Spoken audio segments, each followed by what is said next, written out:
Ela falou que quando eu batesse eu tinha que falar. Bom, boa noite a todos, a todas. Eu agradeço imensamente a presença de vocês nessa aula que nós vamos fazer, que é mais um bate-papo do que propriamente uma aula. E eu queria explicar para vocês um pouquinho a dinâmica. Primeiro, informalidade total, nós vamos bater um papo. Estamos aqui em 3 pessoas, né? Aquela moça de negro que está nos Estados Unidos é a Maitê, que está conosco participando. Aqui à esquerda, a Maíra, que nas horas vagas é minha filha. Tarefa mais difícil. E que também vai estar com vocês aqui. E dizer que a dinâmica, nós tivemos que mudar um pouquinho, porque nós tivemos um grande número de inscrições, muito acima daquilo que nós imaginávamos. Nós estamos com mais de 1.300 pessoas inscritas. E avaliamos, então, que é interessante ter não apenas uma aula bate-papo, mas 2, né? Porque tem que ter uma interatividade, vocês têm que perguntar, e com mais de 1.000 pessoas perguntando, a coisa fica meio ingovernável se fizesse uma aula só. Então, nós resolvemos desdobrar em 2 segmentos, um bate-papo hoje em torno de 40, 45 minutos, 50 minutos, e depois, no outro dia, nós vamos continuar respondendo as perguntas que você faz, que é apresentar, para a gente ter uma interatividade, para ter um diálogo. Claro, então, 2 etapas, não fica cansativo, porque ninguém consegue aguentar o outro falando por mais de 1 hora e pouco, então vamos dividir em 2 segmentos, certo? Essa ideia desse curso já surgiu, quero dizer, do curso não, das aulas do curso que seguirá depois, para quem se interessar em fazer, evidentemente, surgiu a partir de um curso que a Maitê dava lá na ESPM, sobre persuasão, não é isso, Maitê? É isso mesmo. Me convidou para dar uma palestra, justamente sobre oratória, né? E foi tão legal o debate em sala de aula, as inovações, que nós resolvemos planejar, socializar um pouco as nossas experiências acadêmicas, as experiências práticas, dar testemunhos nossos em relação à realidade que é se comunicar, falar, e particularmente para o operador do direito, para o advogado, para o professor, para aquele que lida com a necessidade de falar cotidianamente com o cliente, nas novas formas interativas de comunicação. Uma coisa é você chegar num tribunal e falar para juiz, outra coisa é falar olhando para uma câmera. Então, tudo isso nós vamos ter que treinar, e o mundo vai mudar depois dessa situação que estamos vivendo, da epidemia do coronavírus. Então, a nossa ideia é abordar todos esses temas, agora nesses 2 bate-papos, esses nossos 2 encontros, tocar alguns aspectos que julgamos essenciais, para que mais tarde nós possamos, para quem tiver interesse, prosseguir conosco num curso. Também quero observar que tanto esta exposição que faremos hoje, como no próprio curso, nós temos uma premissa básica.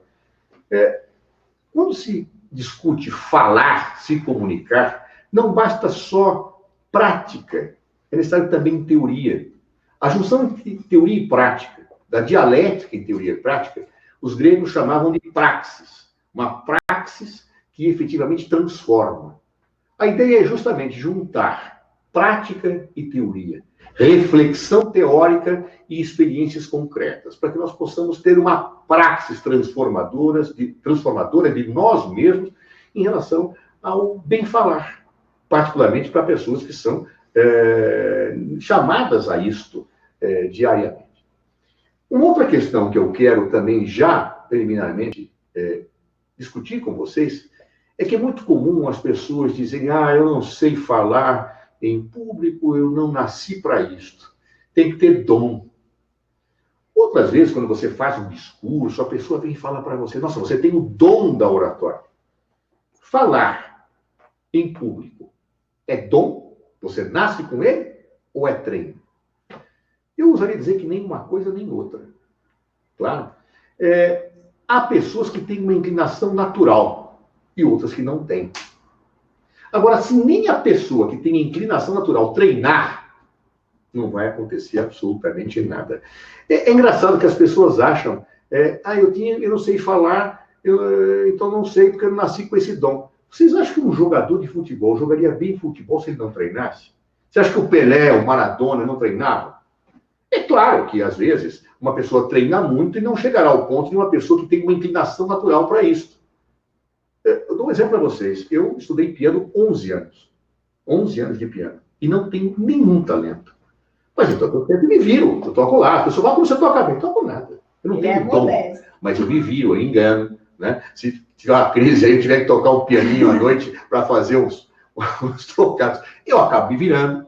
Tá certo? E a mesma coisa é você. Você pode ter dom, pode não ter. Agora, se você treinar, você vai sair bem. E se você fizer alguma reflexão sobre isso, juntando prática e teoria, uma praxis transformadora, seguramente você chegará a muito bom resultado em relação a você mesmo. Bem, feitas essas premissas, eu começo a introduzir uma reflexão. Quando eu tive uma oportunidade rara, que foi ser advogado num processo de impeachment de um presidente da República, um processo muito rumoroso, exaustivo, que as pessoas acompanhavam muito. E eu me lembro que depois de uma das manifestações que eu tinha que ter no plenário, não lembro se agora, acho que foi no plenário do Senado, não lembro qual foi, não foi a final, foi antes, eu me deparei com um artigo no jornal de um grande especialista em oratória, que é o Raul Polito. Tem vários livros escritos a respeito. E eu achei interessante porque ele me elogiava. Ele elogiava o meu gestual, ele elogiava a minha respiração, a minha entonação. E aquilo me trouxe uma contradição de vida interessante que eu queria apresentar para vocês. Quando eu era garoto, eu fazia lá o que nós chamávamos de curso primário, que hoje é o ensino fundamental, eu era possuído e tomado por uma timidez brutal. Eu não conseguia falar em público, nem em público, eu não conseguia falar numa sala que tivesse mais de 3 pessoas. Eu me recordo que quando eu terminei o ensino fundamental, eu fui sorteado para ser orador da turma, eu era um bom aluno, eu era, né, aquele Caxias, o CDF que a gente falava na época, né, o NERD. E quando a professora me sorteou, falou, quem vai ser o orador da turma é o Cardoso. Eu caí num choro e pedi, pelo amor de Deus, para não ser. Tá? O que separa? Qual foi o caminho? Qual foi a jornada que separa o menino que chorava para não ser orador do cara que depois teve que fazer um discurso no impeachment presidencial com milhões de pessoas assistindo e um especialista de oratória elogiou? Qual foi a trajetória? Qual foi a minha praxis? Foi a partir desta reflexão que nós montamos o nosso curso. Uma junção de situações teóricas e práticas. E que nós montamos também este bate-papo que nós vamos ter. Refletindo sobre o que foi a minha vida, eu aprendi algumas coisas importantes. E olha, veja, depois de tantos anos dando aula e falando, eu não temo ter um roteiro na mão. Claro, porque tem que ter roteiro, né, para você ter a sequência. Você tem que saber o que está aqui. Mas a primeira coisa que me parece claro é eu treinei isso. Não foi do nada. Eu treinei. Eu treinei porque estava numa escola que me obrigava a falar em público. Quando os psicólogos, quando os assistentes sociais, note que era uma escola do Estado, hein? Claro, que tinha um trabalho fantástico, antigo vocacional, o Oswaldo Aranha, eles me obrigavam a falar em público, porque eu era tímido. Então eu treinei, eu fui chamado a treinar, porque se eu não falasse em público, eu não tinha nota. E como eu era um nerd, eu tinha que ter nota. Então eu comecei a viver contradições e ir para o treino. Da mesma forma que você, muitas vezes, precisa treinar para perder a barriga, coisa que eu estou precisando fazer, inclusive. Mas e você não tem muito prazer, muita vontade, você tem medo, mas treinando você se supera. E quando você começa a perder a barriga, você quer mais. Você quer mais adrenalina. É isso. Treinar. Treino, às vezes, a aparência, o cuidado com a aparência e com a imagem, outra característica importante que eu comecei a perceber. A situação específica de conhecimento do vocabulário técnico, a impostação de voz, tudo isso você vai aprendendo. E eu poderia pegar quaisquer desses temas hoje para falar. Mas nesse nosso encontro eu quero pegar uma questão que eu considero importante, que para mim foi decisiva para que eu pudesse me soltar, a me libertar e me transformar do menino tímido em alguém que podia subir na tribuna e fazer um discurso. Eu percebi que falar em público envolve uma equação, envolve um binômio, que é a relação entre a razão e a emoção. A calibração entre o ser que pensa e o ser que emociona é fundamental em qualquer discurso. E isso tem que estar dosado, adequado, para cada momento e para cada situação. E você tem que ter isto sobre o seu domínio. razão e emoção. Em que medida? Em que proporção? Essa é uma questão chave, e somente no momento em que eu consegui combinar as duas coisas, eu comecei a me soltar na minha trajetória de menino tímido até o cara que fala em tribuna. Eu queria falar muito sobre esta equação, transmitir a vocês alguns pontos importantes que eu percebi na minha experiência prática. Mas a experiência prática se faz com teoria. E eu queria que a Maitê falasse um pouquinho sobre isso. Razão e emoção. Maitê, na teoria, o que você traduz para nós disso? Enquanto você estava falando, Zé, eu estava pensando como pode um conceito tão antigo, do século V a.C., ainda ser tão atemporal, que quando o Aristóteles, que é considerado, né, o pai da retórica, ele disserta sobre patos e logos, que nada mais é do que razão e emoção, sendo patos o lado emocional e logos a razão, era justamente sobre isso que ele falava, né? Então, se a gente for analisar a retórica sob a luz de Aristóteles, ele sempre diz que além do patos e do logos, da razão e da emoção, para você utilizar no seu discurso, é muito importante também a gente considerar o ethos, que nada mais é do que a credibilidade e a reputação do orador. Todo orador vem acompanhado de uma trajetória e de uma experiência. E o que faz eu acreditar e no que alguém está falando passa por N aspectos, mas principalmente pelo ethos de quem está falando. Então, a escolha de você... É óbvio que um discurso, para ele ser considerado um discurso eficaz no quesito de comunicação persuasiva, ele passa por patos, ele passa por logos, mas ele também vem acompanhado desse ethos, que é a sua trajetória, que é quem você é. Então, quanto mais você se apropria de si, de alguma forma, mais natural esse discurso fica. E em cima dessa tua visão teórica, Maitê, eu queria fazer algumas provocações de reflexão. Eu percebi que a calibração entre razão e emoção passa por alguns aspectos. Eu queria citar alguns, claro, porque hoje nós não vamos poder aprofundar todos. Mas um primeiro aspecto, que eu também não vou abordar muito, porque eu vou me concentrar no último, no terceiro que eu vou falar, diz respeito ao foco que você deve ter quando faz uma exposição. Toda exposição tem uma finalidade. E, em geral, essa finalidade é informar e convencer. A ideia da persuasão, ela passa por um elemento informativo e um elemento de convencimento. Se você não tiver este foco, você pode fazer um discurso pensando em muitas coisas. Nós vamos ver algumas das situações que ocorrem, já vou falar sobre elas. Mas nunca saia da sua finalidade. Eu não tenho outra. Eu não tenho outra finalidade que não seja informar e convencer. Esse é o ponto da minha concentração. Não há outra razão que justifique você estar ali naquele momento falando. O segundo ponto diz respeito a uma avaliação prévia daquele que vai receber a sua fala. Aquele que você vai informar, aquele que você vai convencer. De acordo com o receptor, o destinatário da tua fala, você tem que adequar a razão e a emoção. Ele é um ponto de calibração.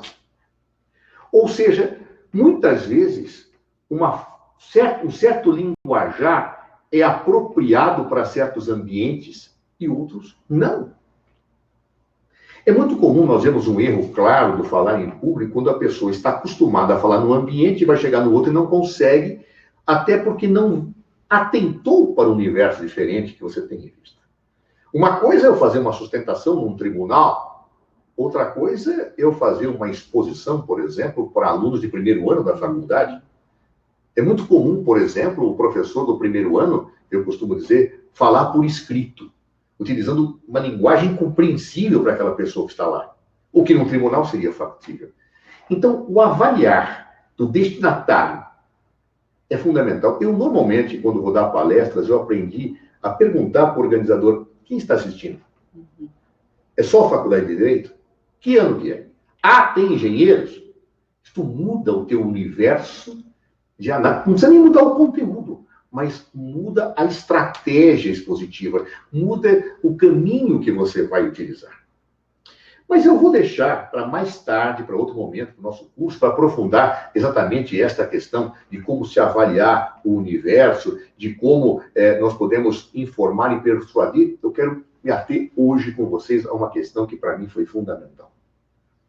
Um dos pontos de calibração entre a razão e a emoção, eu chamaria de controlar os nossos demônios. Todos nós temos demônios dentro de nós mesmos. Demônios que, de repente, saem do nosso interior, saem dos nossos armários internos e parece que nos dominam, levando para o caminho oposto ao que nós precisamos. Demônios que fazem com que nós percamos o foco do convencer e do informar. Demônios que fazem com que eu ignore aquele público e passe a falar pelo meu demônio e não por aquilo que efetivamente eu pensei em fazer. Controlar os seus demônios é algo fundamental para falar em público. E eu, do menino, estava lá chorando, aquele que teve que ir para a tribuna mais tarde tantas vezes, eu tive que aprender, na marra, a controlar os meus demônios. E eu queria falar um pouco sobre esses demônios, porque eu talvez nunca tenha conseguido matá-los, mas consegui dominá-los. Eles estão lá. E eu tenho que segurar. Ó, para, demônio. Fica aí, demônio. Está certo dentro de mim. Porque se eu não fizer isso, de repente ele vem e ganha de mim. Claro? E eu queria falar sobre alguns desses demônios. Eu listei alguns dos demônios que uma pessoa que vai falar em público tem que controlar. O primeiro é, óbvio, a insegurança. A insegurança é um demônio que aparece, às vezes, aos mais experientes. E eu acho que o domínio da insegurança, ele passa pela ideia de você se controlar. E aí vem a parte da Maíra, que depois já ela vai falar um pouquinho. Passa pelo conhecimento. Eu, antes de fazer uma exposição, eu tenho que conhecer, dominar o assunto. E não de uma forma rasa, mas de uma forma que seja suficiente para que eu me sinta seguro. Porque se você estiver inseguro quanto ao conteúdo, você vai treinar. Então, se preparar significa estar seguro de que você conhece o que vai falar. Eu vou falar sobre um processo, vou fazer uma sustentação oral, eu tenho que estar seguro sobre o que eu vou falar. Estude o processo, estude doutrina, estude jurisprudência, porque se você não estiver seguro, você pode tremer. Mas não basta estar seguro em relação ao conteúdo. Às vezes nós vemos pessoas que sabem tudo, mas que na hora treinam. Por quê? Porque eu não fiz o treino. Eu tenho que treinar falando em público. E não temam ser loucos. Eu já várias vezes me olhei no espelho e falei, acho que eu estou ficando louco. Porque muitas vezes, eu até hoje faço isso, se eu tenho uma sustentação oral para fazer, eu treino sozinho. E a Maíra já me surpreendeu algumas vezes, andando na sala de lá para cá, falando sozinho. Fala, meu pai ficou louco. Não tem mais de achar que você é Cada louco. susto no meio da noite? Eu treino. Eu treino falando alto, eu treino falando baixo. Eu formulo normalmente a ordem expositiva treinando. Eu reformulo. Porque eu faço um roteiro preliminar. E aí eu vou ver, mas isso aqui não está bom. Está demorando muito tempo. Então, na verdade, o treino é fundamental. Vou dar um exemplo para vocês. E isso varia de espaço para espaço. Eu superei a minha timidez aprendendo a dar aula. Porque me ensinaram, naquele colégio que eu falei, a fazer exposições durante uma aula. E o que caracteriza um professor, um expositor de uma aula? É ter como referência a sala. A sala me dá a referência. Você percebe quando as pessoas estão prestando atenção, quando não estão prestando atenção. Percebe a hora que tem que levar a voz para chamar a atenção. Percebe a hora que você tem que abaixar. Você vai aprendendo isso com o treino, com a experiência, até eu ser parlamentar. Quando eu me elegi vereador na Câmara de São Paulo, eu tinha um problema. Eu não sabia disso. Mas os parlamentares não se escutam. Salvo situações excepcionalíssimas, e há 3 situações que os parlamentares escutam. Quando a pessoa que vai falar é muito respeitada, mas para isso você precisa adquirir o respeito antes. A segunda, em situações de crise, ou quando a pessoa é um beócio, ou um idiota. São as 3 momentos que as pessoas param para ouvir. Se você está em nenhuma dessas 3 situações, ninguém ouve, as pessoas ficam de costas. Eu que aprendi a falar como professor, Como é que eu falava numa tribuna? Claro, eu não tinha referência, eu me perdia, eu me atrapalhava, eu engasgava. E eu falei, não é possível. Eu tenho que fazer o quê? Treinar. Eu não treinei da aula, eu vou treinar agora. Como é que eu treinei? Fazendo discurso para a parede. Eu chegava em casa e falava, eu vou fazer o discurso para a parede. Se eu conseguir falar com esta parede, se eu conseguir fazer um discurso com ênfase para ela, eu consigo falar lá. E olha que eu falei bastante para a parede até conseguir, na tribuna, fazer discursos que tinham começo, meio e fim. Isso me ajudou muito mais tarde quando eu tive que dar aulas à distância, só com uma câmera, porque muitos professores se perdem. E nós vamos ter isso como advogados, nós vamos ter que fazer sustentações orais daqui para frente pela câmera. Então eu tenho que treinar. Treinar como? Na câmera, gravando, falando com a parede. Treinar. Treinar e conhecer. É fundamental para você superar a timidez. Outro demônio, que eu quero me referir a ele, e esse é um dos demônios mais perversos, é a vaidade. Ah, vaidade. Eu me lembro daquele filme O Advogado do Diabo. Eu me lembro de uma cena antológica em que o diabo aparece para o advogado, ri e diz, vaidade é o meu pecado predileto. A vaidade é um demônio que nos possui. Você deixa de ver as coisas. Você deixa de ver a realidade. Você passa a ser um ser humano ridículo. Se deixar a vaidade te tomar. E frequentemente os oradores são tomados pela vaidade. Perdem o foco. Eles deixam de tentar convencer e informar. Eles vão lá se exibir. Então ele começa a fazer um discurso para mostrar que ele fala bem. Só que não convence ninguém. E não escuta o que falam na mesa antes, né? Ele não escuta, ele vai falar dele. Então ele começa a falar que conhece fulano, que esteve com ciclano, começa a utilizar palavras de outras línguas para mostrar sua erudição, porque ele fica maravilhado consigo mesmo, é o demônio da vaidade tomando conta. Outras vezes ele vai num programa de televisão, que ele tem que fazer uma exposição, e quem já foi em programa de televisão sabe, você tem a câmera aqui, tem um monitor embaixo, né, que fica mostrando. Ao invés de olhar para a câmera, o cara olha para ele, ele fica maravilhado por ele. O Narciso, olha aqui, olha, eu falando, eu faço caras e bocas para mim, esqueço o telespectador, esqueço que eu tenho que convencer, esqueço que eu tenho que informar, perco o foco. A vaidade é perversa. Um orador é o pior dos mundos. É um dos piores demônios. Vocês verão muitas vezes a pessoa, um bom orador, tropeçar na vaidade. Todos dirão, é um excelente orador, mas perdeu a causa, porque simplesmente mostrou sua cultura, mostrou sua habilidade, vestiu muito bem, foi veemente, mas não comunicou o que precisava, e não só não comunicou o que precisava, não convenceu. Ele convenceu sobre a causa? Não, convenceu que ele era um bom orador, não adiantou para nada. Péssimo orador. Então, portanto, muito cuidado com a vaidade. Terceiro ponto que eu quero mencionar aqui, não perder o controle do corpo. Esse é outro demônio. Nem sempre o nosso corpo nos pertence. E nunca queira imaginar que pertencerá sempre. Não. Às vezes o nosso corpo ele tem vida própria. Eu não governo as células que aqui se multiplicam. Eu não governo muita coisa do meu corpo, mas eu tenho que ter o maior controle possível dele quando eu vou fazer um discurso. Por quê? Porque o corpo fala. Você fala com a boca, com as palavras, mas teus olhos falam. Os teus olhos podem transmitir uma insinceridade profunda naquilo que você fala. O teu gestual, ele fala por você. Eu sempre gostei de observar grandes oradores, até para imitá-los. Não no conteúdo, porque alguns deles eu não suporto, mas para analisar o gestual.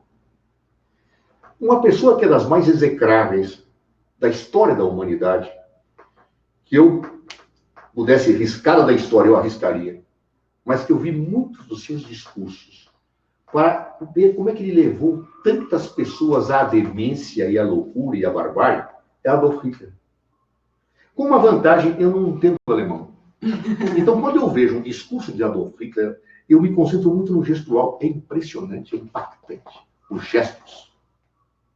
Os gestos. Os gestos de autoridade, harmônicos com a sua fala, que eu não sei o conteúdo, mas ele fala com o corpo. E aí que falar com o corpo exige aprendizado de si mesmo. eu aprendi muito com a Maíra em alguns momentos. Por que eu aprendi com a Maíra? Especialmente durante o impeachment, quando ela estava começando a estudar yoga, em um dado momento ela falou, pai, você está respirando errado. Não é assim que respira. Eu estou respirando com o nariz, né? Não, você está respirando errado. Você está se atropelando quando fala. E às vezes eu tenho problema de dicção, sim. E você estava muito cansado. E estava muito cansado, estava exausto, eram sessões de 11, 12 horas. Então ela falou, pai, eu vou te ensinar a respirar, você vai ter que fazer treinamento. Não é nem ensinar, é praticar e a meditar. E a Maíra me ajudou muito, né? Maíra, então fala um pouco sobre isso. Bom, primeiro, boa noite a todas e todos. Pegando esse gancho de controlar os seus demônios e controlar a mente e o corpo, eu só consigo vislumbrar a yoga como a melhor prática para isso. E quando eu digo yoga, eu não estou falando das posturas, né, do Hatha Yoga, dos asanas. Eu estou falando também das técnicas de respiração, os pranayamas e as meditações. Porque eu posso ficar aqui na postura mais difícil de yoga, como muitas vezes eu fico de cabeça para baixo aqui no escritório. Eu não consigo fazer, tá, pessoal? Já está de ponta cabeça no escritório, não me peça para fazer isso. Olha que um dia a gente vai filmar aqui você fazendo. Então, e às vezes isso é muito mais fácil do que você ficar sentado 30 minutos meditando ou fazer qualquer prática respiratória.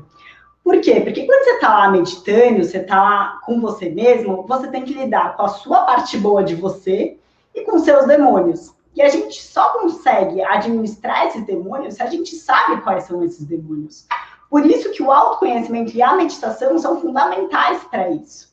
Além disso, existem vários estudos científicos e acadêmicos que comprovam a eficiência da yoga, né, das posturas do Hatha Yoga, da meditação e dos pranayamas, das respirações, como meios de gerenciar o estresse, a ansiedade, o medo, a insegurança. E essas técnicas, né, essas ferramentas, elas são essenciais para um bom orador. Porque muitas vezes uma pessoa ela não fala bem em público porque ela tem medo, porque ela se sente inadequada, porque ela tem vergonha, enfim. E através dessas ferramentas da respiração e da meditação, ela consegue achar o seu eixo, achar o seu equilíbrio. E além disso, tem um outro perfil de orador, que seria o orador que não tem vergonha, mas que ele pensa muito rápido ou fala muito rápido e a fala dele não condiz com o que ele está pensando.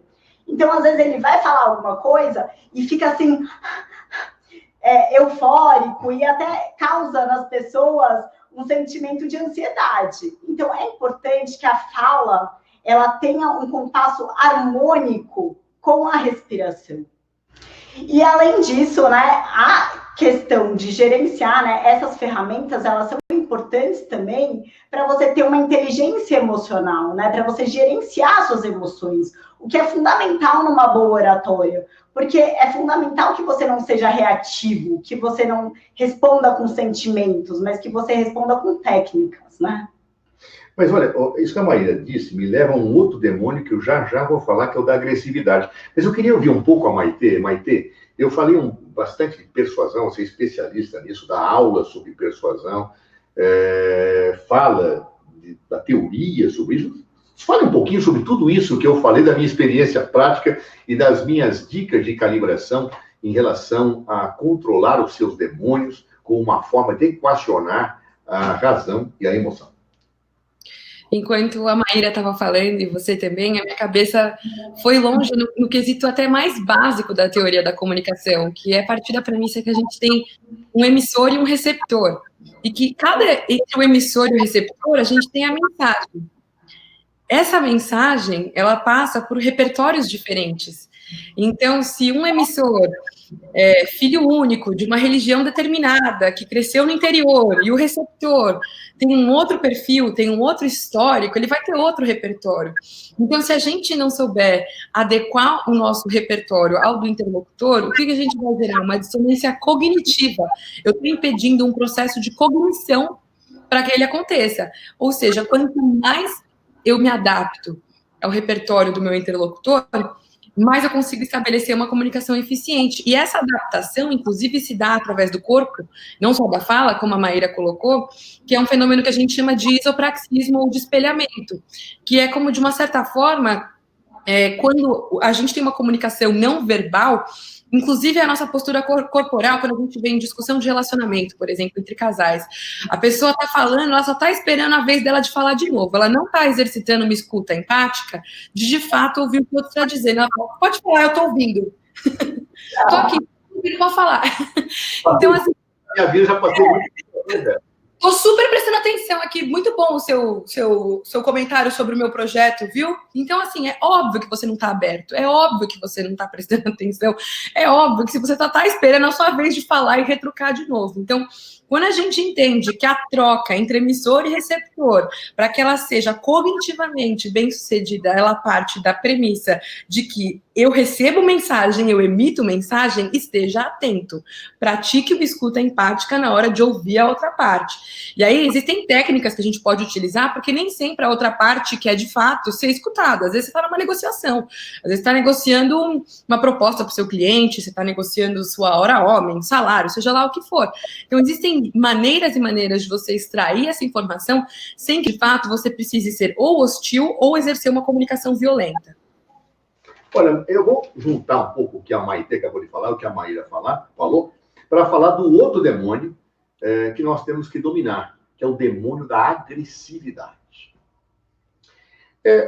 Eu já ouvi dizer, e os psicólogos, se algum psicólogo aí me diz se eu estou certo ou errado, eu já ouvi dizer que a pessoa fica agressiva normalmente quando ela se sente muito insegura, quando ela pede socorro, quando ela se sente sem defesa, então ela vai para o ataque. A agressividade é um grave problema que mostra uma falta de domínio sobre você, muitas vezes, e uma maneira que você tem, lamentável, de cortar a tua relação de interação com o receptor. Porque o agressivo, tirando situações excepcionais em que essa resposta se torna necessária, na maior parte das vezes ela se volta contra aquele que efetivamente age de forma agressiva, mesmo que seja em resposta. Ele perde. Há muitas pessoas que confundem a resposta firme com a agressividade. Isso é muito comum no mundo do direito. Quando você é colocado em xeque e você precisa dar uma resposta firme, você age de forma agressiva e mal educada. Perde pontos. Perde pontos. Ou se equipara com aquele que efetivamente agrediu. Deixa de ser um discurso em que você vai ganhar, em que você vai persuadir. Vira briga de rua. E na briga de rua, ninguém sabe quem tem razão. Ou seja, quando você tem uma situação agressiva, é importante controlar o demônio. Perdão. Quando você tem uma situação que te coloca em xeque, e alguém pode até ser agressivo contra você, é importante você se controlar, como disse a Maíra, para não cortar esta relação com o receptor, que bem disse a Maite na análise teórica que fez. E para isso tem que controlar o demônio da agressividade. Para isso você tem que respirar fundo, fazer uma meditação de 3 segundos, às vezes sorrir e dizer, não é assim. Claro, e ser duro. Porque a palavra, ela às vezes é muito mais dolorida quando dita com tranquilidade do que quando expressa através de um palavrão. É o que você sempre fala para mim, não age com o fígado. Não há, exato. Às vezes, a Maíra falou assim, você sempre fala, não age com o fígado, é verdade. Mas quando você tiver que agir com o fígado, que seja consciente, libere o seu fígado. Tenha o seu fígado sob controle, porque às vezes você precisa agir com o fígado. Mas libere. Libere. Passe pelo seu comando de análise do o que o receptor quer. O que eu vou convencer melhor o receptor. Eu acho que raramente a agressividade é bem-vinda. Mas pode haver casos excepcionais em que ela seja. Mas mantenha-a sob teu controle. Não deixe o demônio. Você controla a agressividade. Você controla a maneira com que você fala e não deixa a agressividade tomar conta de você. Ou seja, esse é um demônio que você tem que tomar muito cuidado. Eu não quero dizer com isso que você deva ficar absolutamente inerte, impassível. Num debate, às vezes você parece até aquele cara fazendo yoga impassível, olhando assim. Não é isso que eu estou dizendo. Claro, o que eu estou dizendo é que tem que ser sob controle. A resposta pode ser dura sem ser mal educada, pode ser dura sem ser agressiva, pode ser elegantemente dura. Eu acho que isso normalmente te faz você ganhar mais as plateias do que outras coisas. No nosso curso, nós vamos apresentar cenas disso, né? Algumas eu me vi em situações desse tipo, em que eu era agredido ou era pego numa situação embaraçosa e eu tinha que a minha vontade era pegar um copo e jogar na cabeça da pessoa. Claro? Mas eu tinha que me controlar. Eu tinha que controlar para não perder a razão. Tá certo? Inclusive, eu vou depois detalhar isso no discurso final do impeachment de Dilma Rousseff. Eu estava muito cansado, eu tinha caído, quase um rompimento de tendão, né? Eu andava mancando e a imprensa brincava comigo, manca, olha com a defesa de Dilma manca, tá certo? Quer dizer, eu parecia um manquitola ali, eu estava ruim mesmo, estava mal, né? E cansado, nervoso, na hora que eu tinha preparado, era 1h30 para falar, na hora que aquela coisa que eu não posso errar uma palavra, eu não posso errar um nada, né? Ainda me tem a vontade de dizer, olha, a audiência está maior que a final da Copa do Mundo, não erra, oh meu Deus do céu. Então você sente aquele peso da história cair na sua cabeça, e é um peso da tua utopia que está em jogo, daquilo que eu acredito que está em jogo, e da minha profissão, porque se eu faço uma pataquada ali, tá certo? Eu estou morto profissionalmente. Então era muita responsabilidade.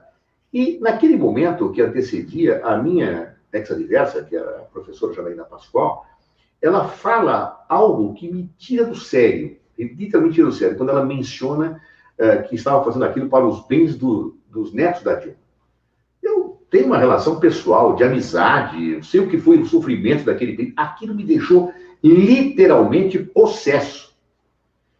E ela acabou de falar, o presidente Ricardo Lewandowski me chama e fala, com a palavra o advogado, Dr. José Eduardo Cardoso. Eu falei, se eu não me dominar, eu não conseguirei falar, eu vou me perder, eu vou me desconcentrar. Eu tenho que convencer, persuadir e informar, eu não posso me desconcentrar. Ao demônio da agressividade, que me deu depois vontade de jogar um copo na minha ex-adversa, tem que ser controlado. Mas eu sabia que esse meu controle podia durar pouco. Então, naquele momento, eu modifiquei o início do discurso que eu tinha programado para introduzir uma resposta em que eu fosse contundente. Porque aquilo não só me parece que traria efeito, mas como também me acalmava. Eu fiz mais aquilo para me acalmar do que outra coisa.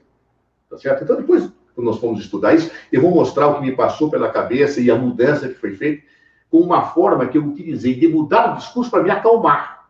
Usar um discurso duro, sem ser agressivo ao extremo, sem passar o ponto, eu fiquei ali no limiar, olha, no limiar, porque era o meu emocional que estava falando, a razão tinha que controlar o equilíbrio, a razão tinha que controlar a minha emoção, justamente para poder dar uma resposta, para me acalmar, mais do que por estratégia. Claro? Embora talvez até possa ter sido uma estratégia correta, não sei, mas ali me acalmou. E eu pude falar depois de ter respondido, tá certo? E ter despejado a minha bilis retórica naquele momento, falar com mais tranquilidade. Claro? Então, essa questão da agressividade, a meu ver, ela é um demônio que precisa ser controlado. Mas eu quero falar ainda de um último demônio. Esse último demônio, eu quero chamar a atenção, porque ele está muito associado à vaidade e também à insegurança, que é a dimensão da infalibilidade do orador. Muitas vezes, a gente vai errar fazendo um discurso. É impossível não errar. Será que o Pelé, o melhor dos jogadores, não chutou para fora de gol? Será que o melhor goleiro do mundo não toma frango? No entanto, o orador tem que ter claro que quando ele chutar a bola para fora, ou quando ele tomar um frango, ele tem que levantar a cabeça, sacudir a poeira e dar a volta. E de que maneira ele vai fazer isso? Em primeiro lugar, se controlando. Claro? E avaliar, devo corrigir ou não devo corrigir? Muitas vezes, eu tenho condições de corrigir na hora. Claro? Nós vamos estudar um momento desse mesmo discurso do impeachment em que eu errei. Eu cometi um erro. Falei uma bobagem imensa em que eu falei que Dilma, em vez de eu falar defensora da democracia ou algo parecido, eu falei, está matando a democracia. Eu falei, e alguém na plateia riu. E na hora que ele riu, me divertiu, e eu mudei imediatamente. Mudei imediatamente, mas sob meu controle. Às vezes você não percebe. Ou então você pode deixar para corrigir, para refazer. Eu estou fazendo uma sustentação oral e tem errado o artigo. Às vezes você nem percebe, você elimina o discurso, vai embora e falou errado o artigo. Se você perceber, não tem nenhum problema. Você vem e fala assim, o artigo é o 25, não é o 17. perdão. Não tem problema nenhum. Você não precisa se descontrolar porque errou, porque você vai errar. Você vai chutar a bola fora, você vai tomar um frango. Não tem um orador, acho que nem Cícero não errar. Claro? Então, é evidente que você vai errar. E, às vezes, podem ser erros que você tem que pensar numa estratégia para sair deles. Por exemplo, eu cometi um erro engraçadíssimo. Claro que eu tenho que mencionar aqui, e que muitos de vocês viram. Numa das sessões da Comissão do Senado do processo de impeachment, após 11 horas, eu estava debatendo com a advogada Janaína Pascoal. E ela começou a citar os pareceres que ela tinha. Ela tinha 2 ou 3 pareceres, eu tinha 14. E eu queria, na minha resposta de 3 minutos, enquanto eu ouvia, listar os 14 juristas que tínhamos falado. E eu pedi, falei assim, olha, eu não estou lembrando mais, Celso Antônio Bandeira de Mello, Dalmo de Abreu Dalari. E eu, anotando, falei, passa aqui os pareceres. Os advogados estavam comigo ali. E eles pediram lá a relação, e veio para a minha mão uma relação que era uma brincadeira que se tinha com o nome de juristas. E eu não me dei conta, e eu comecei a anotar. E tinha lá um professor, querido amigo, o professor Tomás Bustamante, tá? Que tinha um nome, ele tem um nome no meio, eu não me lembrava. E eu pego e olho a lista, e está lá, Turbando.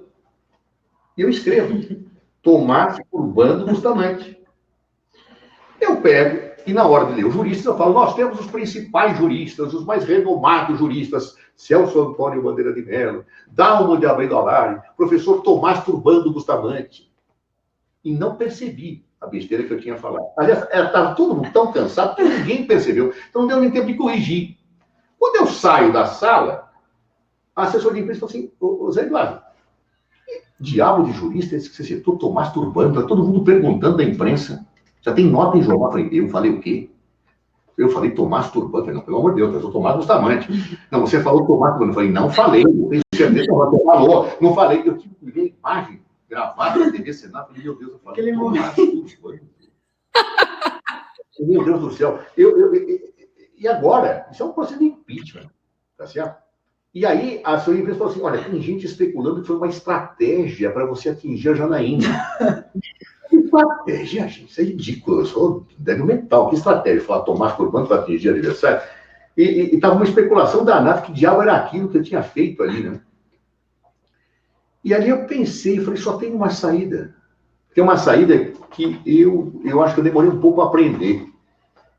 Dizem que uma pessoa fica madura quando aprende a rir de si própria.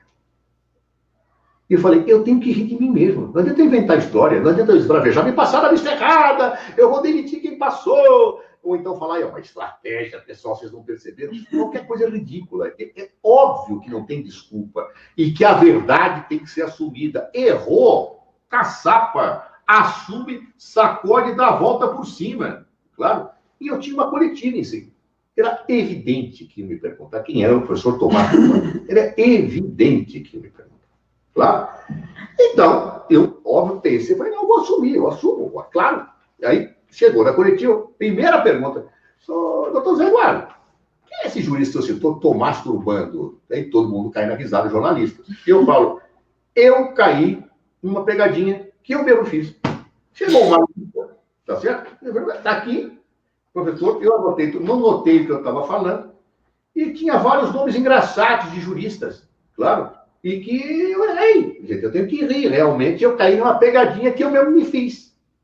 Né? Não posso culpar ninguém, eu mesmo me fiz. E aí perguntaram, que outros nomes tinham na lista?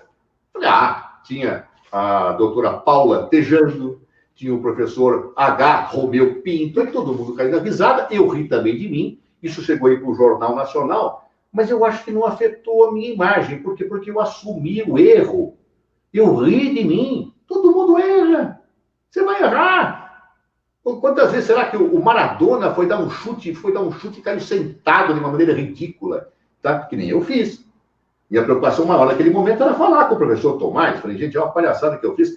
E o professor Tomás estava na Europa, eu não conseguia falar com ele. E aquele era o meu desespero depois da coletiva. Aí eu só consegui falar com o professor Tomás no dia seguinte. Eu falei, professor Tomás, olha, eu não sei nem como lhe falar. Ele falou, você não sabe o que aconteceu. Eu falei, o que foi? E a imprensa começou a me ligar aqui, eu estou na Itália, acho que era na Itália que ele estava. E também perguntando que tinham me chamado de estou masturbando. Eu pensei que eram os nossos adversários ideológicos, eu falei, essa direita, esses fascistas. Eu falei, não, foi o Cardoso. O Cardoso. Eu percebi que não tem problema nenhum. É uma pessoa maravilhosa, o professor Tomás, uma pessoa incrível. Até me deu a honra depois de prefaciar o livro dele. O professor Tomás Bustamante é um brilhante jurista. Agora, você não erra? Todo mundo erra. Tá certo? Então, aprender a não se achar o O do Borogodó. Você vai errar. Você vai errar. Você vai falar besteira, você vai tropeçar nas palavras, você vai errar o artigo. E não pode se perder porque fez isso. Você tem que perceber que você não é infalível. O demônio da infalibilidade, que está associado ao demônio da vaidade e também ao demônio da insegurança, são demônios que você precisa estar dominando. Claro? E bem, com isto, eu praticamente, acho que nós estamos já chegando ao tempo final do nosso curso, claro, eu queria dizer a vocês o seguinte. Óbvio que no que nós estamos vendo aqui hoje, ninguém vai sair de um debate como esse, nem de qualquer curso, nem de ler um livro de oratória, como um bom orador. Mas a nossa ideia era espanar e colocar algumas reflexões para que você pensasse. Depois, mais tarde, nós vamos aprofundar isso. Na próxima aula, nós vamos estar vendo, nós vamos abrir um espaço para vocês agora fazerem as perguntas aqui, e depois nós vamos tentar, em blocos, sistematizar, para podermos falar sobre elas, porque não dá para abrir para 1.200 pessoas todas falando, alguns vão ficar chateados, vão ficar magoadas, não tem como, é impossível. Então, nós vamos selecionar isso. Na outra aula, nós vamos estar marcando a data, vocês vão estar sendo informados de quando será. Também será uma aula gratuita, será um outro momento de interação nosso, não é o curso ainda, é um bate-papo sobre isso que foi falado aqui, fundamentalmente. Nós vamos estar aprofundando isso, até para que não sejamos tão cansativos na nossa exposição. E tá? Respondendo essas perguntas. E respondendo as perguntas que vocês nos fizerem. Se é que tem perguntas, imagino que tem, ou observações críticas, ou por favor, falem. Então, vai ser sua fala final do nosso encontro.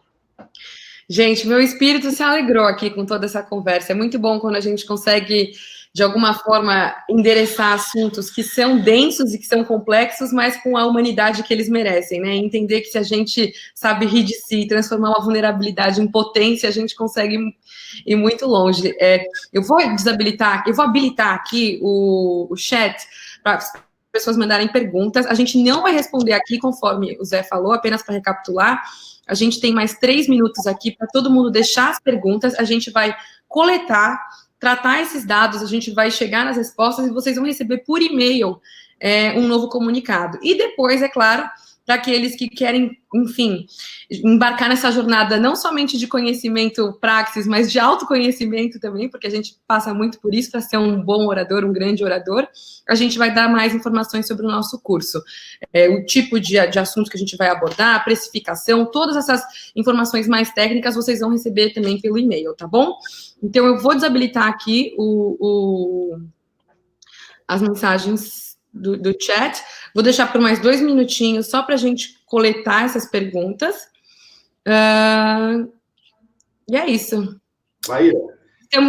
Vocês conseguem se comunicar no chat agora? Acho que sim. Acho que já sim, estamos vendo aqui alguma coisa. Mas, Maíra, vai lá, aproveita que vai cair já já. Bom, quero agradecer a todos e todas. Acho que a Maite falou uma palavra que eu acho que é muito importante, né?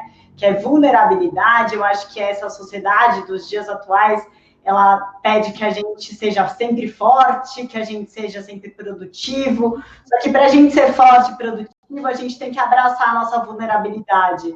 E a vulnerabilidade, ela é poder, né?